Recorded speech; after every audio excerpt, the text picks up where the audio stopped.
देवेंद्र जी नमस्कार। नमस्कार। बताइए क्या करते हैं आप? बेसिकली मैं एक फार्मर हूँ, मैंगो प्रोड्यूसर हूँ। मैं आम प्रोड्यूस करता हूँ और आम अभी ये प्रोजेक्ट की वजह से मैं आम पहले 14-15 दिन लगते थे, अभी ये प्रोजेक्ट की वजह से मैं 4-5 दिन में आम पका लेता हूँ।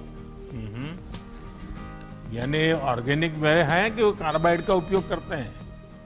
नहीं नहीं, पूरी तरह से ऑर्गेनिक है, साइंटिफिकली प्रूवन है और कोई हानिकारक नहीं शरीर के लिए। आपकी पढ़ाई क्या हुई Devendra ji? Diploma in civil engineering. अच्छा, फिर आप खेती में लग गए? हाँ, पिताजी पहले से ही खेती करते थे, उसके बाद मैं और मेरा भाई और पूरी फैमिली लगती है फार्मिंग में, सब मैंगो और केशू। आप फसल पकाने का काम करते हैं तो फसल कभी कभी खराब भी हो जाती होगी, फल को पकाते हैं आप तो? हाँ होती थी, पहले होती थी। जो हम पकाते थे तो उस टाइम थोड़ा सा यानी 20-30% खराब होने का चांसेस था, लेकिन अभी ये राइपनिंग चेम्बर्स की वजह से क्या हुआ, उसमें 28 to 30 डिग्री का टेम्परेचर मेंटेन रहता है, तो उसमें स्पॉन्जी टिश्यू का जो इशू रहता है एक्सेसिव टेम्परेचर की वजह से वो बिल्कुल चला गया। 28 to 30 डिग्री मेंटेन होता है और उसमें स्पॉन्जी टिश्यू निकल गया सब। तो आपके किसानों को मालूम है कि अब लोग ये कार्बाइड के द्वारा पकाए हुए फल खाना पसंद नहीं करते हैं, ऑर्गेनिक वे में पके हुए फल खाना पसंद करते हैं, और इसलिए उनको पैसे ज्यादा मिलते हैं क्या किसानों को? हाँ बिल्कुल।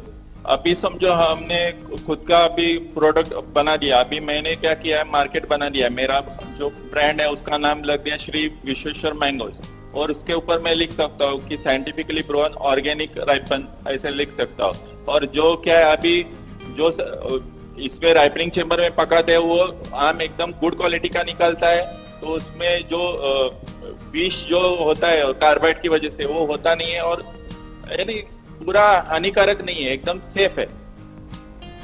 देवेंद्र जी ये बताइए कि आपके मन में ये विचार कैसे आया कि आप ये फल पकाने का प्रोजेक्ट शुरू करें?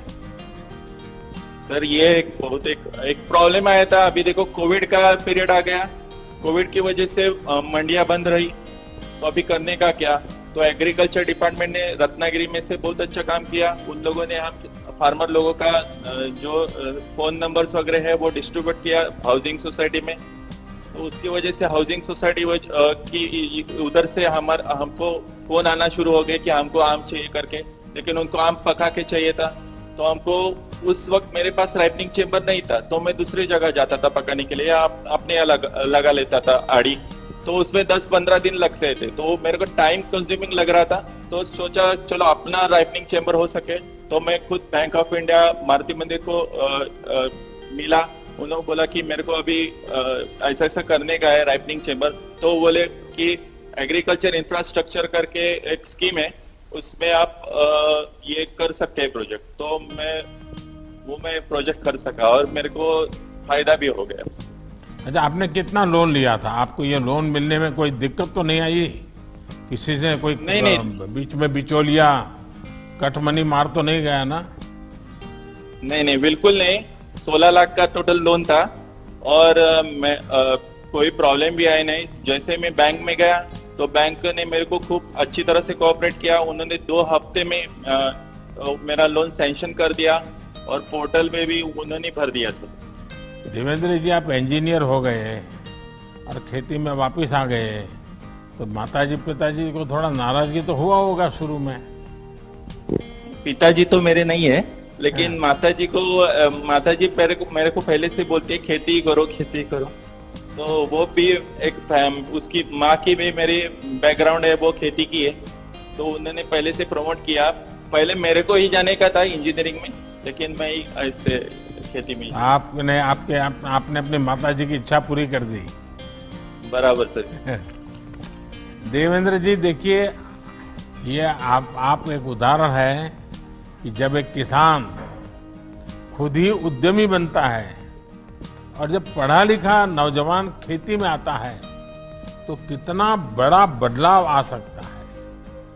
आज आप अपने प्रोजेक्ट के जरिए ना सिर्फ अपने परिवार का बल्कि अपने साथी किसानों का भी एक प्रकार से भला भी कर रहे हैं और उनके अंदर कुछ करने की भावना भी जगा रहे हैं।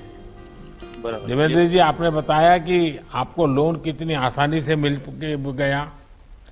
आज से 6-7 पहले तो गरीब किसानों को लोन मिलने में कितनी दिक्कत आती थी, वो सब जानते हैं। हमारी कोशिश है कि हमारे किसानों को पैसों की, संसाधनों की किसी तरह की कमी ना हो। हम इसी प्रयास में लगे हैं।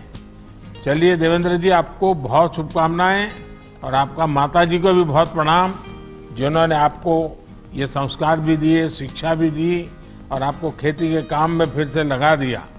आपकी माता जी को भी मेरा प्रणाम। सर जी, आप आम के सीजन में जरूर आ जाइए इधर अरे आम वाह, टेस्ट करने के लिए। देखिए रत्नागिरी का आप तो बड़ा फेमस रहता है भाई, लेकिन इस बार तो आप लोग बाढ़ के कारण भी बहुत परेशान हो गए। हाँ, बारिश ने भी बहुत आपको हैरान कर दिया, लेकिन आपके निमंत्रण के लिए बहुत धन्यवाद आपका। धन्यवाद धन्यवाद जी।